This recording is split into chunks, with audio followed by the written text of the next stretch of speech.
우리 하나님이 우리에게 주시는 말씀은 구약성경 창세기 18장 1절부터 15절 말씀입니다. 창세기 18장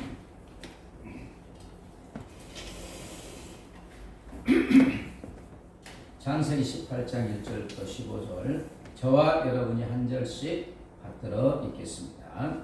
여호와께서 만무리에 상수리 나무들이 있는 곳에서 아브라함에게 나타나시니라. 날이 뜨거울 때 그가 장막문에 앉아 있다가 눈을 들어 본즉 사람 셋이 맞은편에 서 있는지라. 그가 그들을 보자 곧 장막문에서 달려나가 영접하며 몸을 땅에 굽혀 이르되 내 주여 내가 주께 은혜를 입었사오면 원하건대 종을 떠나 지나가지 마시옵고 물을 조금 가져오게 하사 당신들의 발을 씻으시고 나무 아래에서 쉬소서. 내가 떡을 조금 가져오리니 당신들의 마음을 상쾌하게 하신 후에 지나가소서.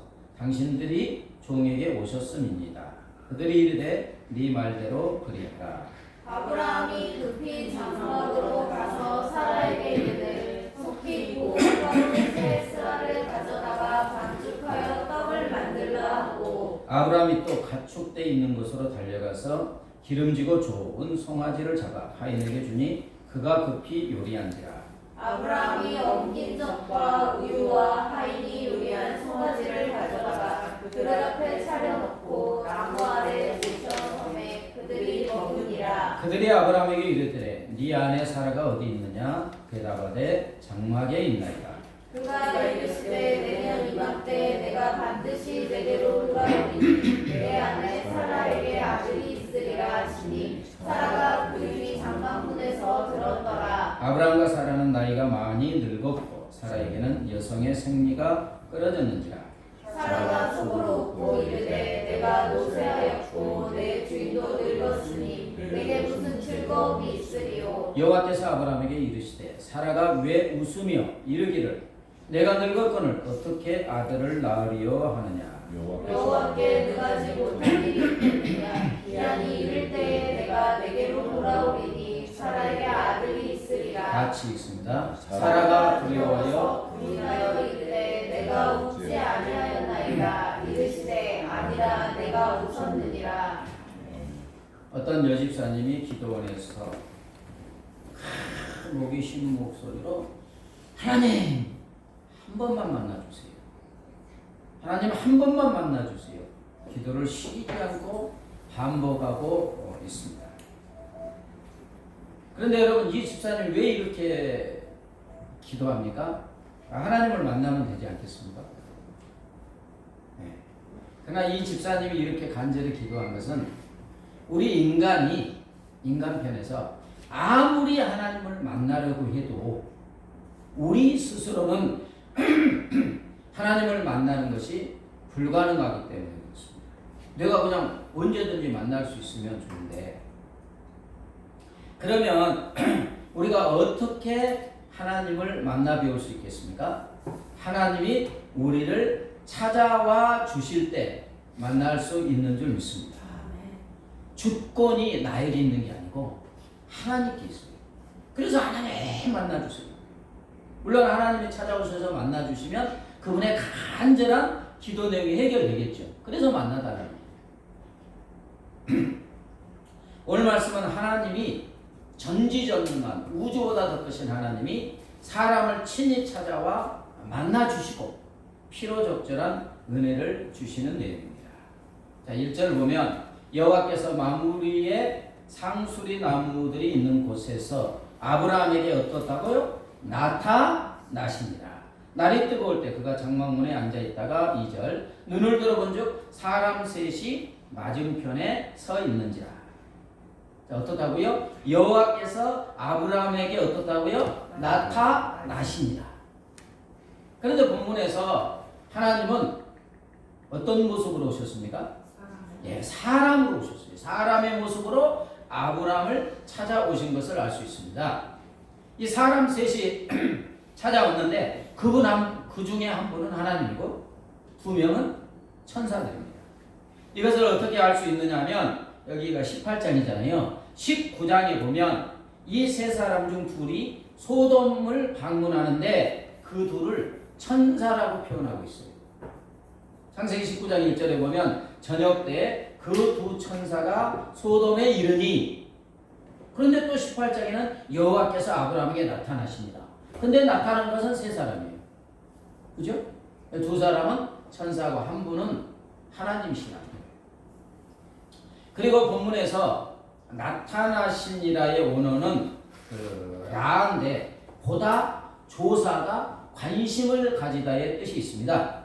그러므로 하나님께서 아브라함에게 나타나셨다는 것은 아브라함을 사랑하셔서 아브라함에게 깊은 관심을 보이시고 아브라함의 형편을 조사하셔서 필요적절한 은혜를 베풀어 주시기 위해서 찾아오셨다는 것을 말씀합니다.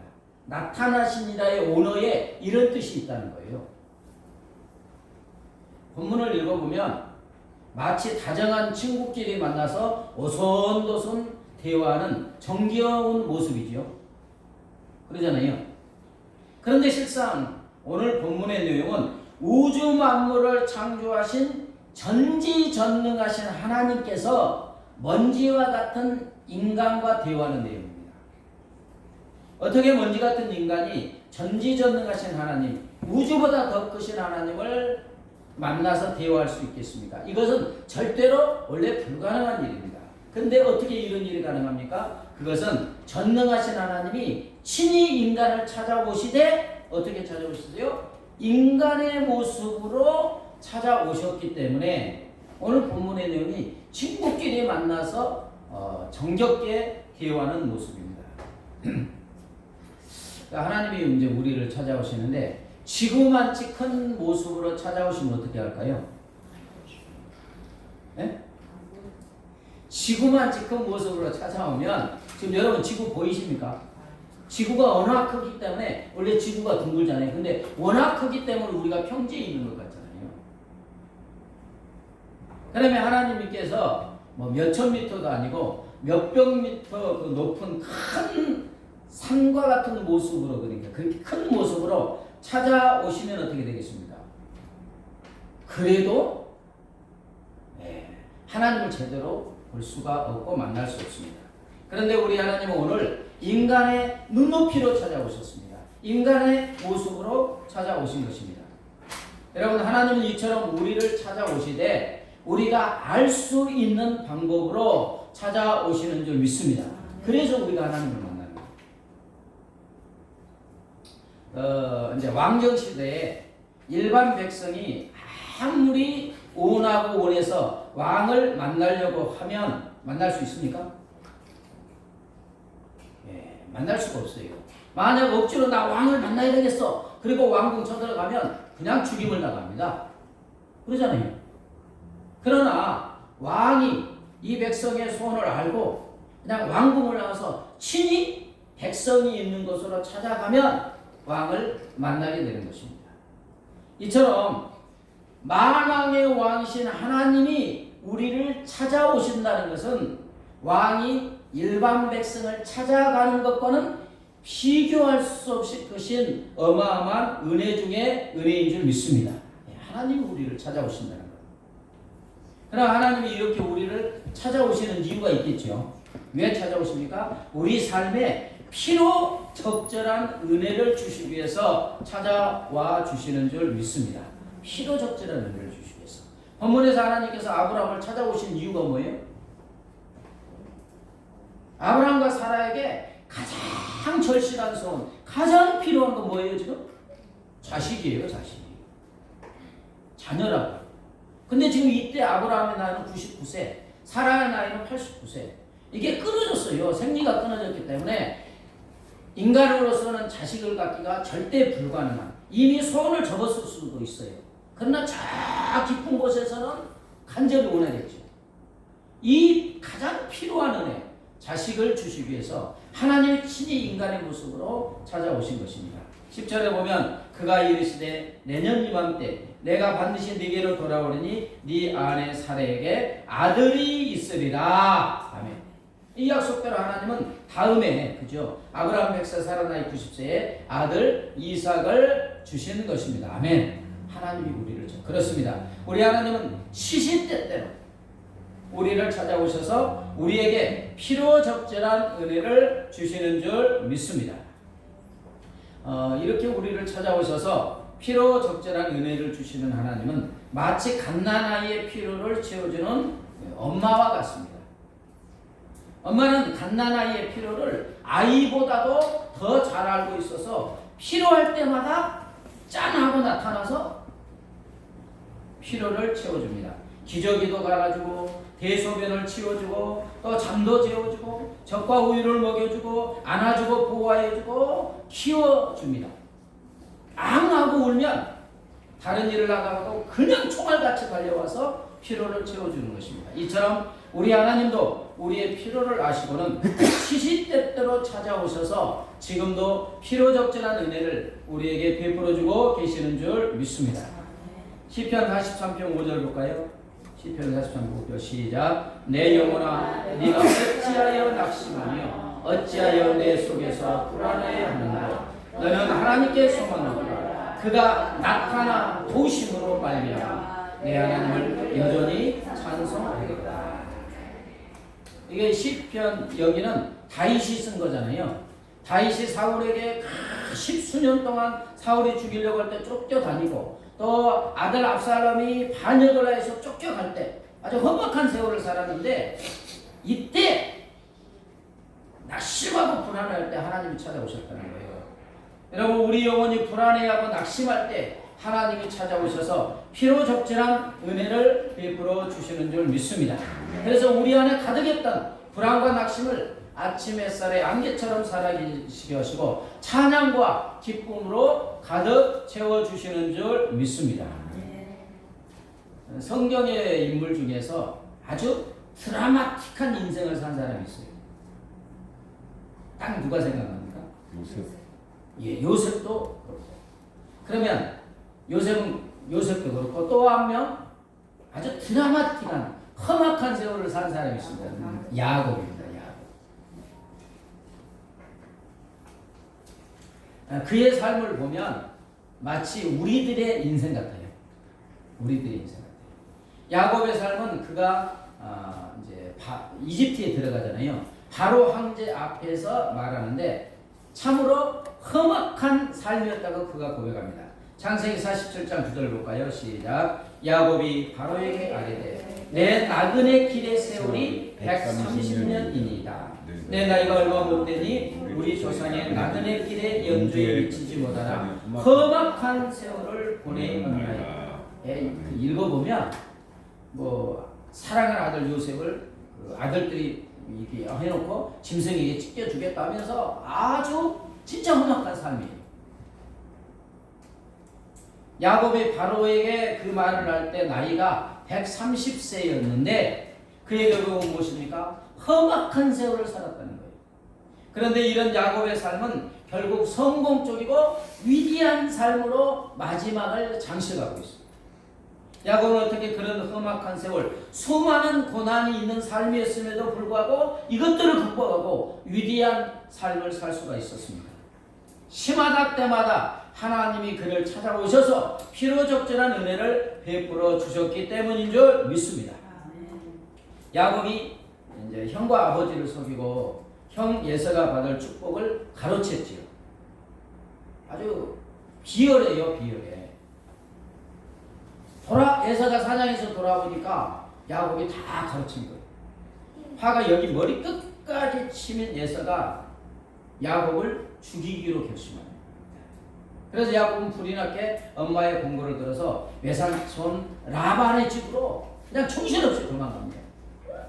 도망가던 중에 베델에서 돌베개를 베고 잠이 들죠. 여러분 이때 야곱의 마음이 어떻겠어요? 제가 생각할 때는 무슨 종을 데려갔나? 성경에는 없으니까. 근데 그냥 형 예서가 죽이려고 하니까 그냥 불이 났게 도망갔을 것 같아요. 얼마나 두려웠겠어요. 광야 거기서 돌베개 베고 자는 거예요. 앞으로 삶에 대해서 얼마나 불안하고 걱정되고 염려가 되고 참으로 한 치 앞도 내다볼 수 없어요. 자기 삶에 막막하죠. 그런데 이때 누가 찾아오십니까? 바로 이때 하나님이 찾아오세요. 꿈에서. 창세기 28장에 보면 하나님께서 꿈에 야곱을 찾아오십니다. 꿈에 사닥다리가 하늘까지 가잖아요. 그리고 이때 필요적절한 은혜를 주십니다. 한번 좀 길지만 읽어보겠습니다. 창세기 18장 13절부터 여러분은 보시기만 하고 여호와께서 그 위에 서서 이르시되 나는 여호와니 너의 조부 아브라함의 하나님이요 이삭의 하나님이라. 네가 누워있는 땅을 내가 너와 네 자손에게 주리니 네 자손이 땅에 티끌같이 되어 네가 서쪽과 동쪽과 북쪽과 남쪽으로 퍼져나갈지며 땅의 모든 족속이 너와 네 자손으로 말미암아 복을 받으리라. 내가 너와 함께 있어 네가 어디로 가든지 너를 지키며 너를 이끌어 이 땅으로 돌아오게 할지라. 내가 네게 허락한 것을 다 이루기까지 너를 떠나지 아니하리라 하신지라. 아멘. 여러분 얼마나 필요적절한 은혜를 주시고 계십니까? 야곱은 지금 내 장래는 어떻게 될까? 아주 걱정과 두려움이 태산입니다.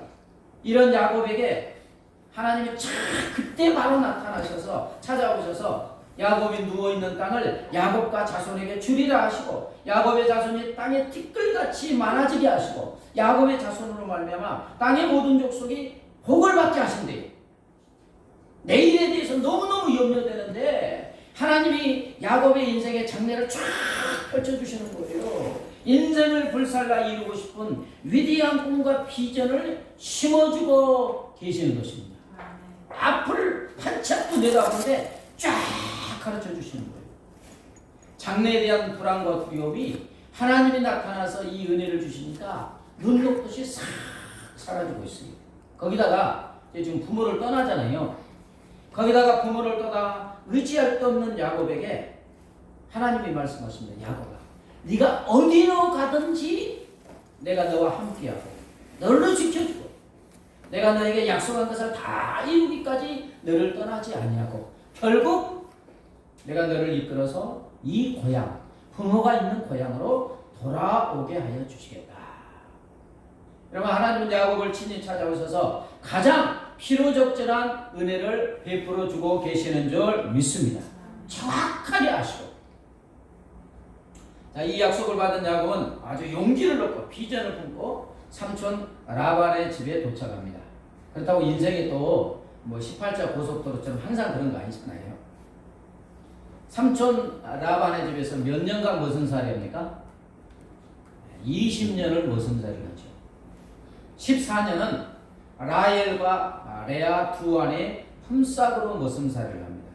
원래는 라헬을 사랑하기 때문에 7년을 해야 되는데 외삼촌 라반이 결혼했는데 아침에 보니까 라헬의 언니 레아를 들여보내준 거잖아요. 야곱이 워낙 일을 잘하고 그러니까 그런 것 같아요.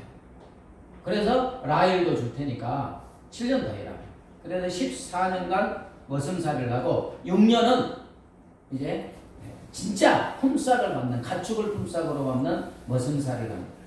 그래서 삼촌 라반은 10번이나 품삯을 속이는 아주 비열한 짓을 하죠. 뭐 야곱이 힘이 없어요. 외삼촌 라반을 의지하러 갔는데 거기서 속이잖아요. 그러나 바로 이때 하나님이 야곱을 찾아오셔서 도움을 주심으로 품삯으로 받은 가축이 때를 이루고 거부가 되게 하여 주셨습니다. 하나님이 야곱을 찾아오셔서 이때 필요적절한 은혜를 주셨잖아요. 베델에 있을 때는 위대한 비전의 은혜를 주시고 지금은 이제 그 가정을 이루어야 되니까 하나님이 참 나타나오셔서 그냥 튼실한 양들에게는 얼룩지고 아롱진 것을 낳게 하잖아요. 필요적절한 은혜를 주십니다. 그래서 이제 거부가 되었는데 사촌이 땅을 사면 뭐가 아까고요? 그랬는지 가만히 보니까 삼촌 라반의 아들들이 야곱을 자신을 바라보는 시선이 굉장히 곱지 않습니다. 지금 야곱이 부자가 된 것이 자기 아버지의 소유를 다 빼앗아서 부자가 되었다고 생각하는 거예요. 그런 거 아니잖아요. 그런데 삼촌 라반의 안색을 보니까 삼촌도 그렇게 생각을 하는 거예요. 또 이제 야곱은 불안하고 두려워지기 시작합니다. 그런데 어떻게 할 수가 없어요. 부모님이 계신 고향으로 돌아갈 수가 있습니까? 누가 기다리고 있어요? 예. 형 예서가 아직도 자기를 미워하여 죽일지도 모르기 때문에 돌아갈 수가 없어요. 그렇다고 계속 삼촌 라반의 집에 있다가는 재산을 다 빼앗길 수 있는 위기 상황입니다. 그런데 이때 또 누가 짠하고 나타나십니까? 하나님은 이 모든 야곱의 상황을 살피시고는 야곱을 찾아오셔서 또 필요한 은혜를 주십니다. 말씀하십니다. 자, 창세기 31장 3절 같이 읽겠습니다. 시작. 여호와께서 야곱에게 이르시되 내 조상이나 내 족속에게로 가라. 내가 너와 함께 있으리라 하십니다. 얼마나 필요적절한 은혜입니까? 이러지도 저러지도 못하는 상황에 있는데 하나님께서 찾아오셔서 갈 길을 알려주시고 필요적절한 은혜를 주시는 거예요. 불안하고 두려워하는 야곱에게 내가 너와 함께 할 테니까 이제 고향으로 돌아가라. 하나님이 함께 하신다는 거예요.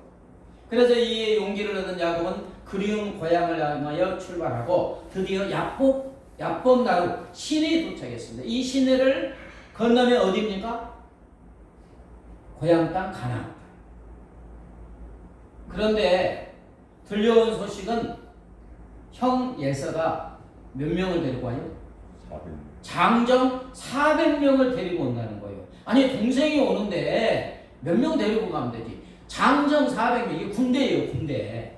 그때는 그 족속들이 사병도 거느릴 수 있기 때문에 장정 400명이라는 것은 군대를 데리고 오는 거예요. 뭐 야곱이 군대 데리고 오는 거 아니잖아요, 지금. 왜냐하면 그 전에 12번인가 걸쳐서 가축대를 선물로 때를 이어서 줬어요. 너무 불안하니까. 그런데도 장정 400명을 데리고 온대요. 아, 형이 아직도 나를 미워하고 있구나. 나를 죽이려고 군사 400명을 데리고 오는구나. 이건 맞는 말이에요. 얼마나 두렵고 겁이 나는지 모르죠.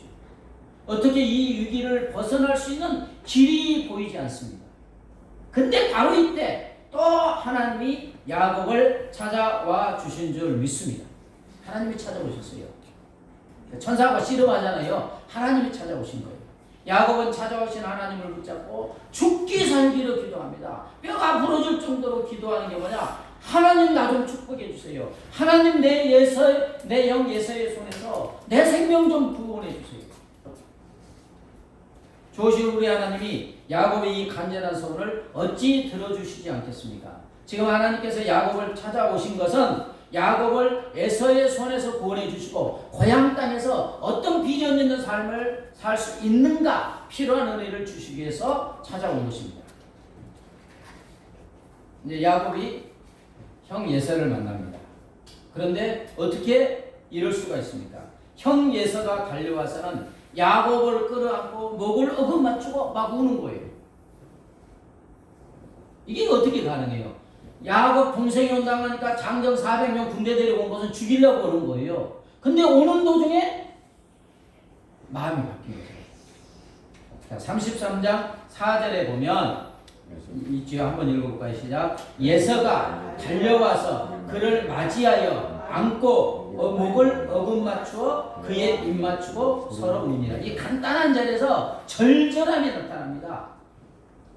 장정 400명을 가지고 동생 죽이려고 하다가 마음이 갑자기 막혀가지고 동생이 보고 싶은 마음이 막 굴뚝같이 생겨가지고 그래서 달려왔다겠죠. 그를 맞이하여 이렇게 안고 목을 어긋맞추어 그의 입 맞추고 서로 우니라.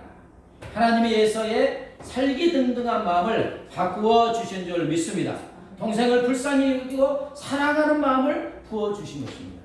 사랑하는 여러분, 하나님은 야곱이 죽는 순간까지 시도 때도 없이 찾아오셔서 필요한 은혜를 베풀어 주셨습니다. 이 모든 것을 경험한 야곱은 죽기 전에 이제 사랑하는 아들 요셉을 축복 기도할 때 아주 절절한 이런 고백을 합니다. 창세기 48장 15절 같이 읽겠습니다. 시작. 그가 요셉을 위하여 축복하여 이르되 내 조부 아브라함과 이삭의 성리던 하나님, 나의 출생으로부터 지금까지 나를 기르시는 하나님. 뭐라고요?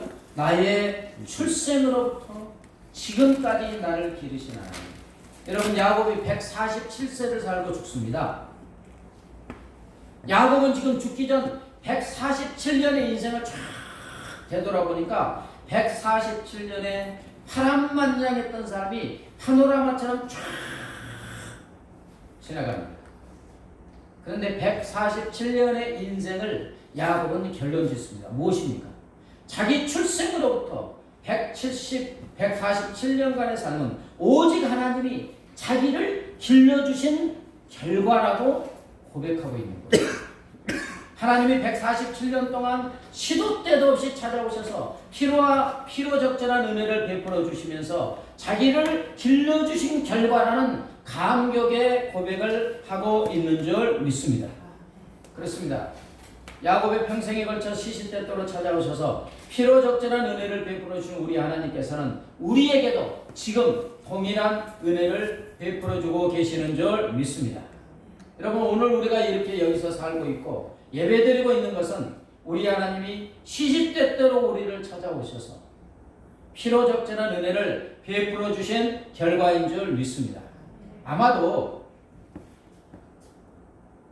이 피로적절한 은혜를 우리가 깨달은 것은 만분의 1도 안 되는 것입니다. 우리 하나님, 우리가 의식하지 못하는 사이에 수도 없이 찾아오셔서 헤아릴 수 없이 필요한 은혜를 베풀어 주신 것입니다. 우리가 지금 삶에서 하나님이 그때 나를 찾아보셨지, 이런 은혜를 주셨지, 이 깨달은 건 만분의 1도 안 돼요. 내가 의식하지 못한 사이에, 깨닫지 못하는 사이에 그 갓난아이에게 엄마가 그냥 알아서 찾아오셔서 은혜를 준 것처럼 우리 하나님이 우리도 의식하지 못하는 사이에, 깨닫지 못하는 사이에 얼마나 많이 찾아오셔서 셀 수 없이 은혜를 베풀어 주셔서 우리가 여기 있는 줄 믿습니다. 그래서 저와 여러분의 삶은 야곱의 고백처럼 하나님이 우리를 길러주신 결과인 줄 믿습니다. 사랑하는 여러분, 이렇게 좋으신 우리 하나님은 지금까지 그러셨던 것처럼 오늘도 찾아오시고 내일도 찾아오시고, 그리고 우리가 이 땅을 떠나 하나님 품에 안기는 그 순간까지 끊임없이 찾아오셔서 피로적절한 은혜를 베풀어 주실 줄 믿습니다. 영적 구도자로 잘 알려진 필립 얀시가 있습니다. 그에 져서 은혜를 찾아 길을 떠나다, 은혜를 찾아 길을 떠나다 해서 이렇게 도전합니다. 비참한 세상에 하나님이 무슨 소용인가? 비참한 게 많잖아요. 우리가 고통당할 때 하나님은 어디 계시는가라는 도전적인 질문을 합니다. 그 책에서 하나님이 계신다면 이토록 비참한 상태로 내버려 둘 수가 있는가? 이게 도전을 하는 거예요. 필립 얀시는 그러한 곳들을 여행합니다. 아주 비통하고 아주 처참한 상황에 처해진 그런 곳들을 찾아가면서 거기에 있는 사람들과 나눈 이야기들을 은혜를 찾아 길을 떠나다 책에 기록해 놓았습니다. 그러면서 그 책의 내용에 고통의 현장에 하나님이 무슨 소용이 있는가 하는 의구심 앞에서 그곳에도 여지없이 하나님이 찾아오셔서 필요적절한 은혜를 베풀어 주고 계심을 증거하면서 희망의 메시지를 전하고 있습니다. 그렇습니다. 하나님은 비참한 세상, 고통의 현장을 외면하지 않으시는 줄 믿습니다. 하나님은 이런 것을 반드시 찾아오셔서 필요적절한 은혜를 베풀어 주시는 줄 믿습니다. 조니 에릭스는 수영선수로 1967년 최우수 여자 체육인에 뽑혔습니다. 그러나 조니 에릭슨이 다이빙 연습을 하다가 사고로 목이 부러졌습니다. 그래서 이 목부터 아래 부분까지 전신이 마비됐습니다. 심한 신체 장애자가 되었지만 그녀는 결코 실망하거나 좌절하지 않았고 오히려 사업 미술 전문가가 되었고 A Step Further, 한 발만 더 멀리라는 책을 저술하였고 그리고 자신의 생애를 그린 영화에도 출연하였습니다. 조니 에릭슨은 자기 책에서 이제 이런 간증을 합니다. 나에게 장애가 있어도 내가 부족해도 하나님은 무엇인가 나에게 목적을 두셨습니다. 힘을 내십시오. 하나님께서는 당신에게도 틀림없이 목적과 기대를 두시고 찾아오십니다. 나는 휠체어에서 일어나지도 못합니다. 그러나 나를 찾아와 주셔서 베풀어 주신 하나님의 은혜는 나의 휠체어에 항상 가득 차 있습니다. 앉아있는 휠체어에 하나님이 찾아와서 주신 은혜가 가득 차 있다는 거예요. 주님이 나와 함께 계신 이상 나는 무엇이든지 할 수 있습니다. 나는 장애자도 실패자도 아닙니다. 나는 그분이 찾아와서 말씀하시는 대로 생각하고 말하고 움직이고 있기 때문에 나의 미래는 희망으로 가득 차 있습니다. 나는 분명 성공자입니다. 하나님은 낙심과 절망 가운데서 자신의 형편을 한탄하고 원망하다가 그렇게 죽을 수밖에 없는 조니 에릭슨을 찾아와 주신 줄 믿습니다. 그리고 그에게 필요적절한 은혜를 베풀어 주셨어요. 네가 이렇게 된 것, 너를 향한 나의 목적이 있다. 삶의 의미를 부여하여 주시고 새로운 인생의 목적과 비전을 심어 주셨습니다. 그렇습니다. 하나님은 우리를 찾아오십니다. 우리에게 필요적절한 은혜를 주시기 위해서 오늘 또 우리를 찾아오시고 내일 또 우리를 찾아오시고 우리 평생에 영원히 우리를 찾아와 주시는 줄 믿습니다. 이렇게 찾아오신 하나님을 우리가 어떻게 하면 되겠습니까? 네. 환영하면 되는 거죠. 네. 찾아오신 하나님을 반겨 맞이하면 되는 거예요. 성경을 보면 부담스러운 것들이 무지하게 많잖아요. 하라. 근데 나중에 깊게 생각해 보면 99% 은혜를 가지고 오셔서 이걸 받아들이라는 그런 말씀입니다. 2절에 보면 눈을 들어본 즉 사람 셋이 맞은편에 서 있는지라 그가 그들을 보자 곧 장막문에서 달려나가 영접하며 몸을 땅에 굽혀. 아브라함은 자기에게 오신 하나님을 달려나가 영접하였고 기쁨으로 맞아들였습니다. 그죠? 그런데 여러분, 아브라함은 처음 이 세 사람이 하나님과 천사들임을 알았겠습니까? 몰랐겠습니까? 사람 셋이 찾아오면 어떻게 하나님인 줄 알아요? 그죠? 똑같은 인간인데 사람 셋이 찾아오는데 그 중에 한 분이 하나님이고 두 명이 천사라는 걸 어떻게 알아요? 몰랐어요. 근데 그때 당시 그 근동의 모습, 풍습은 지나가는 나그네가 있으면 그냥 보내는 일이었대요. 쉬어가시라고. 제가 저기 물도 발 씻어 물도 주고 좀 이렇게 먹을 거 드릴 테니까 먹고 좀 상쾌하신 후에 기운을 내신 후에 가세요. 이게 근동의 풍습이었다는 거예요. 아브라함은 그 근동의 풍습대로 나그네를 극진히 대접한 결과 자기에게 찾아오신 하나님을 만나게 되었고 하나님은 아브라함과 사라에게 가장 절실한 자녀 이삭을 주신 줄 믿습니다. 여러분 여기서 우리가 알 수 있는 것은 하나님은 우리를 찾아오실 때 다양한 모습으로 찾아오신다는 거예요. 그죠? 다양한 모습. 성경 말씀을 통해서 우리를 찾아오십니다. 아멘. 가장 자주 찾아오시는 것은 말씀을 통해서 찾아오세요. 말씀을 읽을 때 감동을 주실 때 하나님이 지금 나를 찾아오셔서 지금 은혜를 주시는 거예요. 말씀을 통해서. 그리고 예배 중에 찾아오십니다. 진짜 사모하는 마음으로. 여러분 그래서 주일 예배 제대로 드리면 일주일을 힘있게 살아갈 수 있는 줄 믿습니다. 왜? 신령과 진정으로 예배 드리는 자 찾으신다 했잖아요.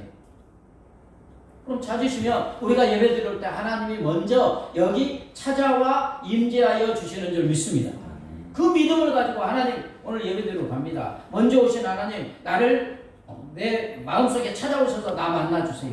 이 사모하는 마음으로 민감하게 예배를 드릴 때 예배 중에 찾아오신 하나님께서 우리를 만나주시는 줄 믿습니다.